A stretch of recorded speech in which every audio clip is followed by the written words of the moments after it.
সিলেটের সীমান্ত এলাকাগুলো হয়ে উঠেছে চোরা কারবারিদের অভয়ারণ্য। দিন কিংবা রাত ভারত সীমান্ত ঘেঁষা এই জেলার শতাধিক পয়েন্ট দিয়ে দেদারসে চলছে চোরাচালান।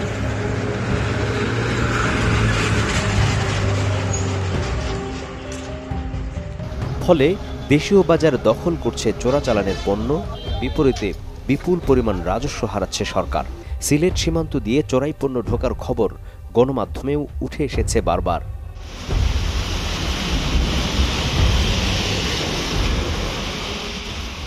অনুসন্ধান বলছে, ভারতীয় সীমান্তে সিলেটের ৫ উপজেলায় চোরাচালানের পয়েন্ট রয়েছে ১০০রও বেশি।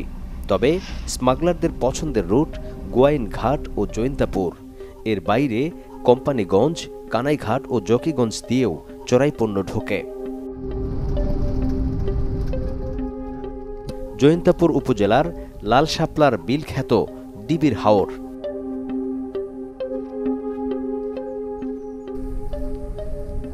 টিম সার্চলাইট এই স্পটটিতে প্রায় ২ ঘন্টা অবস্থান করে, কিন্তু কোনো সীমান্ত রক্ষীর দেখা পায়নি। তবে চোরাই পণ্য আসছে দেদারসে।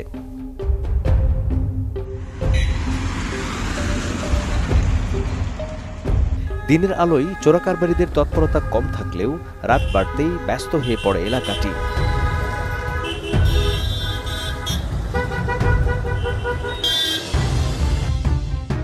বিনা বাধাই শত শত গরু মহিষের পাল ঢুকতে শুরু করে, যেন নিজের বাড়ি নিজের ঘরে ঢুকছে প্রাণীগুলো।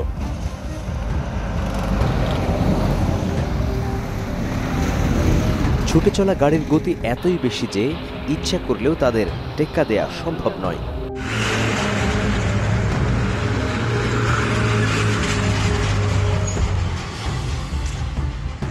চোরাকারবারিদের কঠোর নজরদারি এড়িয়ে ক্যামেরা বের করাও কঠিন, তার উপর আচমকা বৃষ্টি।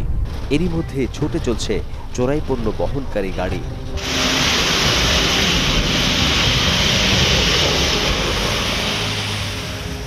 সন্ধ্যায় শুরু হয়ে ভোররাত পর্যন্ত এভাবেই চলে চোরাচালান, যাতে গরু, মহিষ সহ অন্যান্য মালামালও সীমান্ত থেকে পাচার করা হচ্ছে।